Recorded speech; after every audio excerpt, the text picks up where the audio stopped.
ठीक है चलो, स्टोरी बहुत ज़्यादा बकचोदी है, सुन लो। जब 12th खत्म करी ना तो मुझे बस मेरिट से बाहर आना था। मैं यहाँ नहीं रहना और, तो घर वालों ने कहा ये ड्रॉप कर लो। मैं कहा हाँ दिल्ली जाकर यहाँ नहीं रहेंगे। तो दिल्ली आ गए, KMC में एडमिशन भी हो गया। तो सैम आया था मेरे एक दोस्त मेरिट से मेरे साथ, वो भी KMC में। हम दोनों ने एक PG में रूम ले लिया। काफ़ी आलीशान रूम था, 2 सिंगल बेड थे, अलमारी के नाम पे एक माचिस की डब्बी लगी थी दीवार में।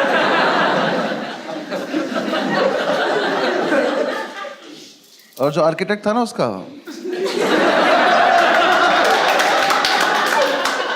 वो थोड़ा नशे में था। उसने 2 दरवाजे बनाए थे, एक दरवाजा सड़क पे ही खुलता था, तो अगर कभी जाने अनजाने में खोल दो तो स्कूटी में लग जाता था किसी की। आदमी बढ़िया जा रहा, भाग जाया था, गिर गया, किसी ने दरवाजा खोल दिया। तो हम उसे ज़्यादातर बंद ही रखते थे क्योंकि हम भी नशे में रहते थे। तो उस कमरे में एक तरफ हम चाय बनाते थे, तो उधर एक बार चाय गिर गई थी, तो उसके ऊपर अखबार बिछा दिया था। तो अब जो हेडलाइन थी वो चिपक गई थी। तो न्यूज़ के नाम पे हम रोज ये पढ़ते थे कि गाजियाबाद में सरेआम कत्ल हुआ है। और हम रोज वहां से निकलते कहते गाजियाबाद में बहुत कत्ल हो रहे हैं यार।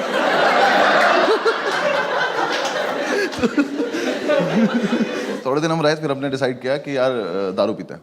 क्योंकि यार देखो, मेरिट से निकलने का मेन पर्पस ये था, क्योंकि मैं बचपन से अपने पापा को देखता रहा था कि शाम को इस आदमी को ऐसा कौन सा पदार्थ मिलता है कि ये खुश हो जाता है। मैंने कहा मुझे यही चाहिए। और दारू की जितनी बॉटल आई ना घर में, मुझे एक भी बॉटल हमने कभी फेंकी नहीं, तो सारी हम संभाल के रखते थे। क्यों पता नहीं, ये म्यूचुअली डिसाइड भी नहीं होता यार, वो बस आई, फिर हमने कहा क्या हमारी तो है। इसने मुझे सिगरेट भी पिलानी शुरू कर दी मीठी मीठी बोल के।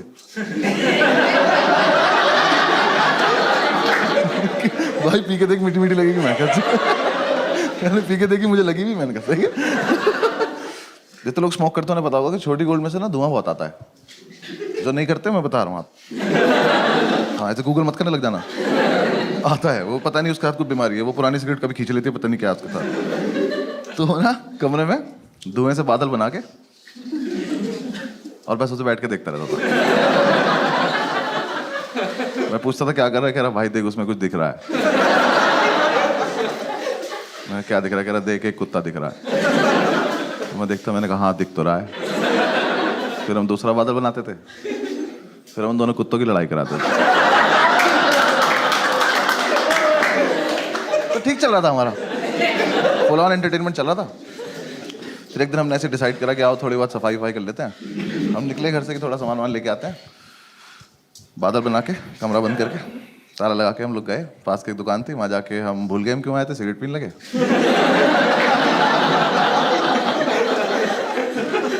फिर याद आया तो मैंने वाइपर लिया, तो इसने बोला कि वाइपर मत ले यार, रख दे वापस। मैं कह रहे वो कत्ल के निशान मिटाने ले लेते।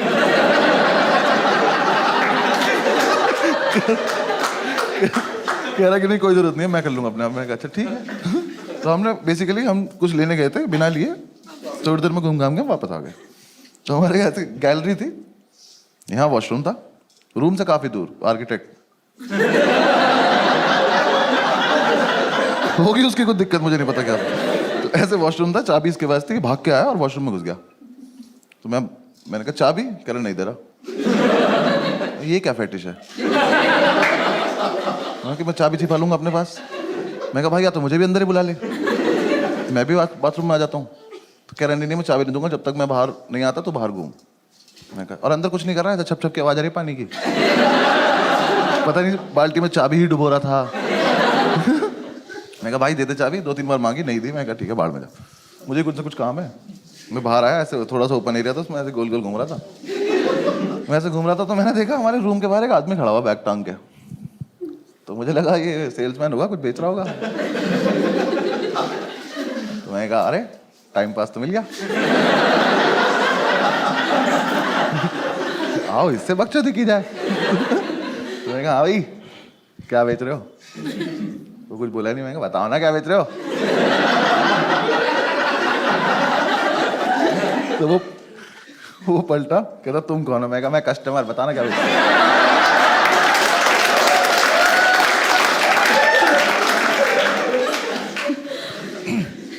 कह रहा मैं सैम का फादर हूं। ये तो कोई बेचने की चीज। तो मुझे समझ नहीं आया इस पर रिएक्ट कैसे करते, मैं बस पलटा में चल दिया। तो कह रहा कहाँ जा रहे हो? मैं कहा मैं कस्टमर ना, कुछ खरीदने जा रहा हूँ। कह रहा सही से बताओ तुम करते क्या हो? मैंने कहा अंकल मैं ना पीछे डांस सिखाता हूँ वहाँ पे ना। कुछ समझ ही नहीं आया। मैं रियाज ही कर रहा था, आप आ गए एकदम से ना। तो थोड़ी दूर में भागा। कह रहे एक सेकंड तुम अनुभव हो ना? आप थोड़ी बात सीरियस होती जा रही है।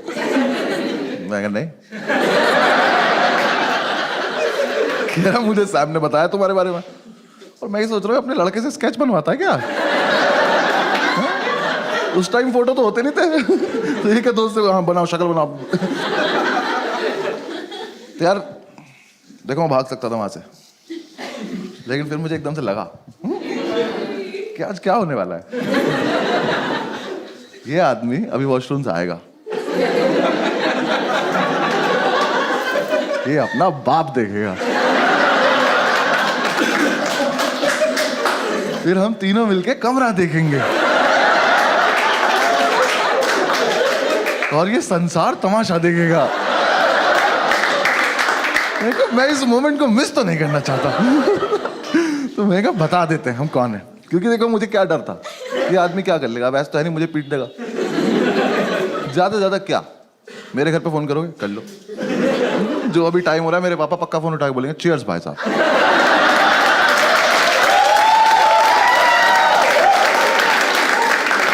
मुझे कोई लोड नहीं था, मैंने पूरी कैलकुलेशन की अपने दिमाग में। मैं कहा बता देते हैं। मैंने कहा हाँ अंकल मैं अनुभवी हूँ, मैं तो ऐसे ही मतलब थोड़ा मजाक कर रहा था आपसे।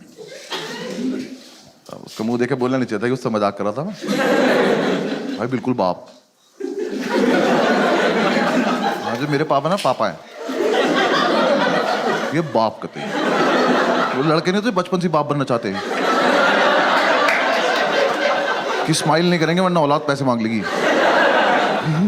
इतना सीरियस है तो खड़ा मैं कहा ठीक है अंकल मतलब मैं ही हूँ, आप बताओ कैसे हो आप? कह रहे सैम कहाँ है?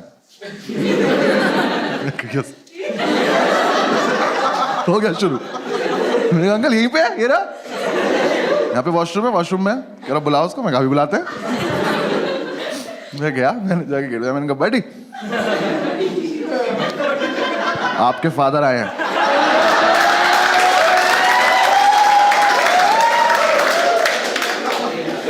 ये चमन चूतिया अंदर से बोला नहीं मिलेगी चाबी।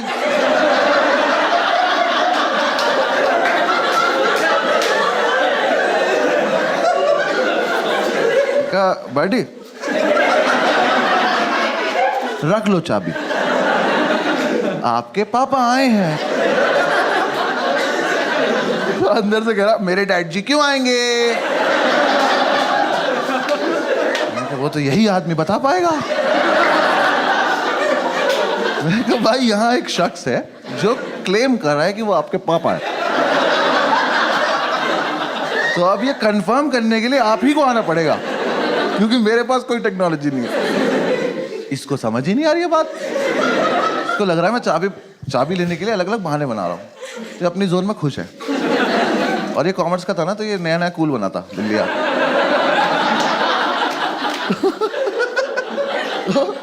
इसने कूल बनने के लिए दिल्ली आके कुछ लड़कों से दोस्ती करी थी और एमिनेम सुनना शुरू किया था। पर इसके लिए नहीं था, वो मेरठ का लड़का एमिनेम, समझ रहे हो तुम? वहां के लड़के अभी भी मेमोरी कार्ड को चिप बोल रहे हैं यार।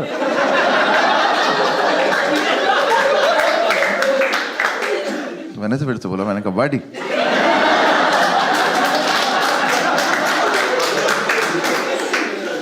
प्लीज मान जाओ, आपके पापा आए हैं। अंदर से कह रहा है बडी लव द वे यू लाई।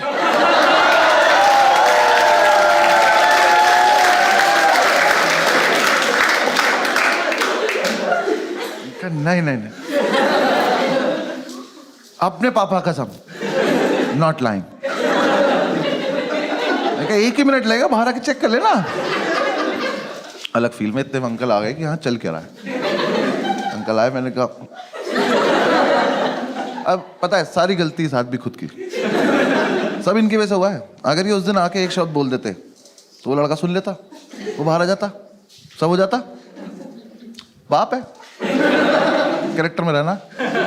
यहाँ आके मुझसे कह रहा है कि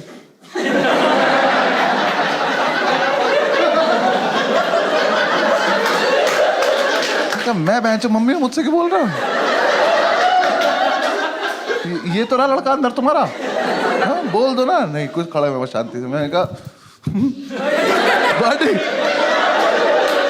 आ गए।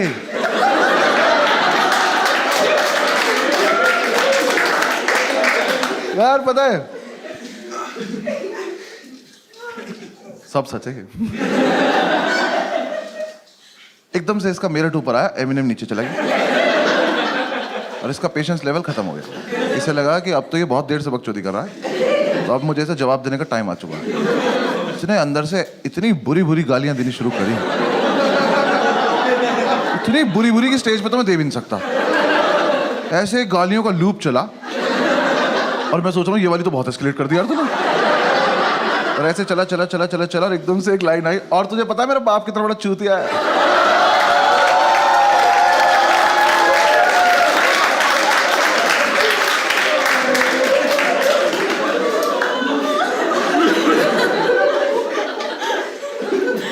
देखो मैं इतनी रेंज में था कि थप्पड़ खा सकता हूँ। फिर मुझे लगा कि अब ये बकचोदी चलती रहनी चाहिए। तो मैंने कहा कैसे?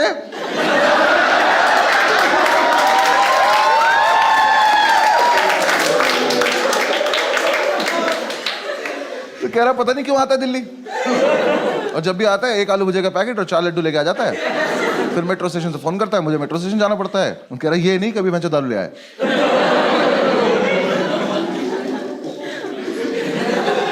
अंकल आपके संस्कार है, मतलब ऐसा करते ये चल रहा है अभी भी। अब ये किसी और चीज को गाली दे रहा है जो हमें नहीं दिख रही है, अंदर ही कुछ है जिसे ही गाली दे रहा है। मैं कहा अंकल चले यहाँ से, आज का तो हो गया होगा, चले। सारी सुन के जाओगे क्या? इतनी दूर गए होंगे, वॉशरूम के गेट में ऊपर जगह थी, इसने ऊपर से चाबी फेंक दी। कह रहा ले तू भी क्या याद रखेगा? मैं याद रखूंगा? बड़ी एक बार बाहर तो आओ, तुम क्या क्या याद रखोगे? और लेकिन मुझे एक डाउट हुआ कि यार जितनी गाली अंकल ने खाई, ये आदमी अब ये नहीं देखेगा औलाद किसकी है, अब ये मानना चालू करेगा जो आएगा। तो मैं ऐसे महीने अब अंदर नहीं ले जाना चाहता था, क्योंकि मेरे हिसाब से तो सबसे बड़ा जो पिटाई का इवेंट था वो तो रूम ही था ना हमारा। ये तो उससे पहले ही इतना कुछ हो गया, तो मुझे लगा इसे आ जाने देते तभी रूम दिखाएंगे, मैं नहीं जा रहा। अंकल कह रहे चाबी उठाओ। मैंने चाबी उठाई, उठा के खड़ा हो गया। कह रहा चलो, मैंने कहा हाँ चल रहे चलो। गेट के सामने जाके मैं खड़ा हूँ। कह रहे खोलो, मैं भूल गया कैसे खोलते थे। यार वो ताला भी ना 20-25 बार में खुलता था, मैंने उस दिन चाबी लगाई, कट से खुल गया वो।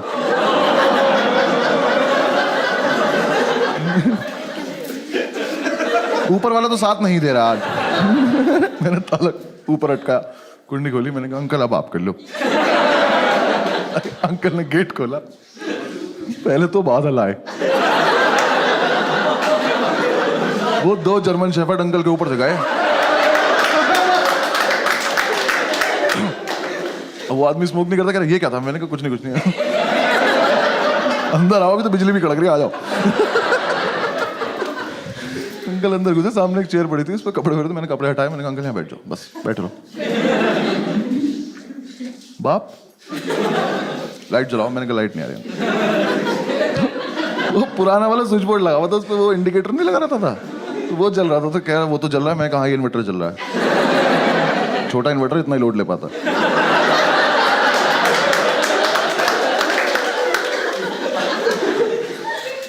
उठे, लाइट जला दिया। मैं कहा इसमें आप अपने आप किया, आपने जो किया। अब देख लो। कमरा देखा, मैंने लाइव हार्ट अटैक आते देखा। उनका हाथ ऐसे दिल पे गया, मैं कहा ये मरेगा मेरे नाम लेगा। मैंने कहा मना करा था ना मैं। बैठ जाओ। तो उन्होंने सारी बोतल देखी। तो पहले तो नहीं ये समझ में नहीं आया कि शराब पीते हैं कबाड़ी काम करते हैं।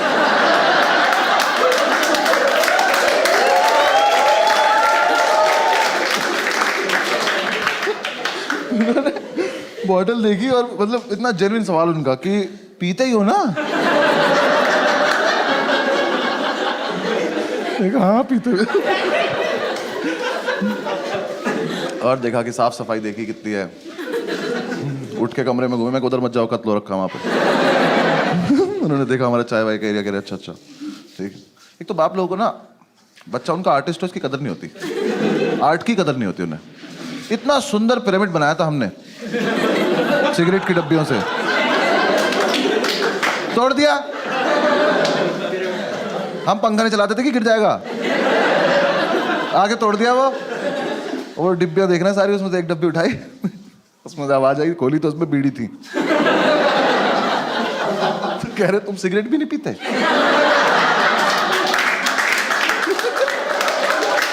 नहीं अंकल पीते हैं, ये रात को 2 बजे का इमरजेंसी वाला है। वैसे भी बहुत पैसे बेचते हो ना आप। भाई वो कैरेक्टर आदमी थे यार वो। सैम उनसे पैसे मांगता था ना कि ये वाली 2 बुक्स चाहिए, पैसे दे दो, तो वही वाली 2 बुक भेज देते थे।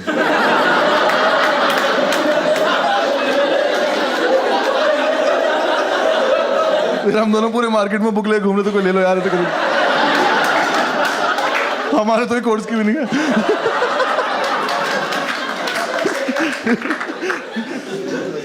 अंकल ने देखा पूरा माहौल वाल, बैठ गए। अब वेट चल रहा है। मैं अंकल चाय पियो, कह रहा चाय पी तो तुम लोग। मैं बकचोदी करने की जरूरत,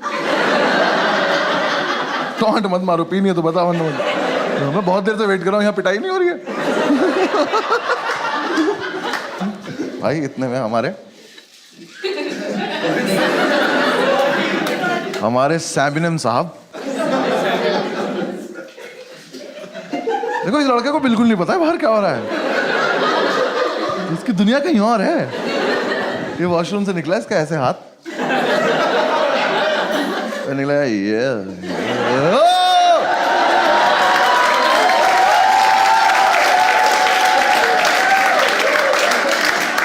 वापस बाथरूम में गया, बंद कर लिया और वहीं से चला रहा, पापा माफ कर दो, कभी नहीं करो पापा। अंकल कह रहे बुला के लाओ इसे। मैं फिर मैं बुला के लाऊं यार, अभी आया तो झपट्टा क्यों नहीं मारा आपने इस पे? तो मैं वापस गया, मैंने कहा बड़ी हो गया, आप धप्पा हो गया, आ जाओ। मैं कहा देख लिया पापा ने, आ जाओ। अब कुछ नहीं हो सकता। बाहर आया, कह रहा भाई क्या होगा? मैं कहा मुझे क्या पता, तेरा बाप है भाई। मुझे तो बस देखना है, चल जल्दी। आए रूम में, फैमिली वैल्यूज। भाई नहाती पहले पैर छुए। मैं कहा अच्छा आशीर्वाद मिलेगा आपको। बैठा, अंकल ने कहा क्या है सब? कह रहा मैं नहीं करता। अंकल ने मेरी तरफ देखा, मैंने कहा मैं भी नहीं करता। मकान मालिक का है सब। मीठी मीठी बोल के सिगरेट पिलाता है लड़का, बकवास कर रहा मैं नहीं करता। भाई अंकल ने तो थोड़ी देर डांटा कि तुम तो ब्राइट स्टूडेंट हो, मैं कॉमर्स का ही है।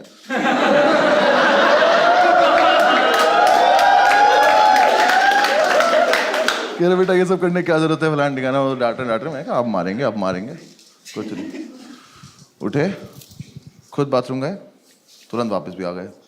मैं कहा इनका क्या चल रहा है इनकी फैमिली में? इन लोगों को सीधा सीधा टारगेट दिख क्यों नहीं रहा अपना? सामने मारो पैंच की तरह। फिर वो आप बताए, फिर उससे बातें कर रहे हैं कि तुमने मतलब क्यों किया होगा ये, बेटा गलत चीजें हैं। और मेरी तरफ देख के कह रहे हैं लड़कों के साथ रहना छोड़ दो। मैं कहा छोड़ देना, अभी मुझे वो दिखा दो जो देखने के लिए बैठा हूँ। कुछ नहीं, मैं ऐसे घूम रहा, मैंने अंकल का बैग देखा तो उसमें 1 आलू भुजिया रखी, 4 लड्डू रखे। मैं कहा आज तो नहीं निकालेंगे,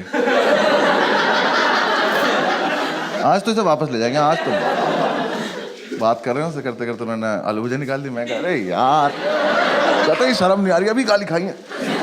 आलू मुझे रख दी, 4 लड्डू रख दिए। कह रहे बेटा सुनो, ये सब बिल्कुल बंद कर दो और वीकेंड पे मेरे उठाओ, तुमसे बात करता हूँ। बैग उठाया और चल दिए। ये क्या टाइम वेस्ट हुआ मेरा? ये तो मतलब इतने कैरेक्टर में थे क्यों आप, अगर आपको इतना ही इजी काम नहीं आता तो? भाई वो चले गए। मैं कहा ये क्या हुआ है यार, तेरे पापा तुझे मारते नहीं है? कह रहा भाई मेरे पापा तो मुझे वाइपर से मारते हैं।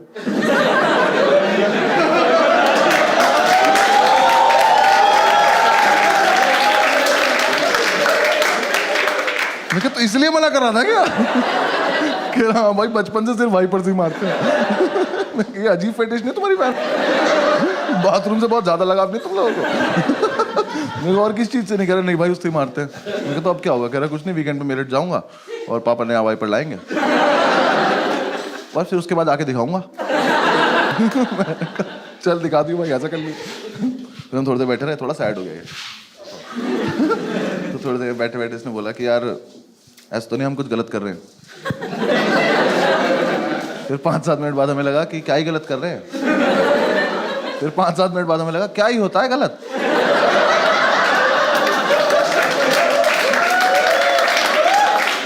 किसी के लिए गलत, किसी के लिए सही होता है। तो हमारे पास एक और क्वार्टर पड़ा था, हमने वो निकाला, एक एक पैक बनाया। भुजिया आई थी, इसका यूज भी तो करना था। हमने भुजिया गोली, अपने अपने बादल बनाए। हमारे कुत्तों की लड़ाई होने वाली थी कि अंकल वापस आ।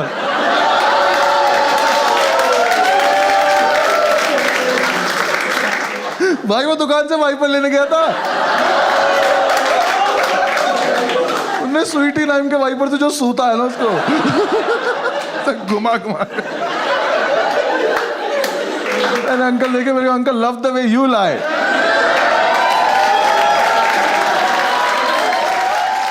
Thank you so much for watching the video. और यार ये जो स्टोरी मैंने आपको सुनाई 10-11 साल पुरानी है, अब तो काफ़ी ज़्यादा चेंजेस आ गए हैं, अब हम लोग काफ़ी ज़्यादा मैच्योर हो गए।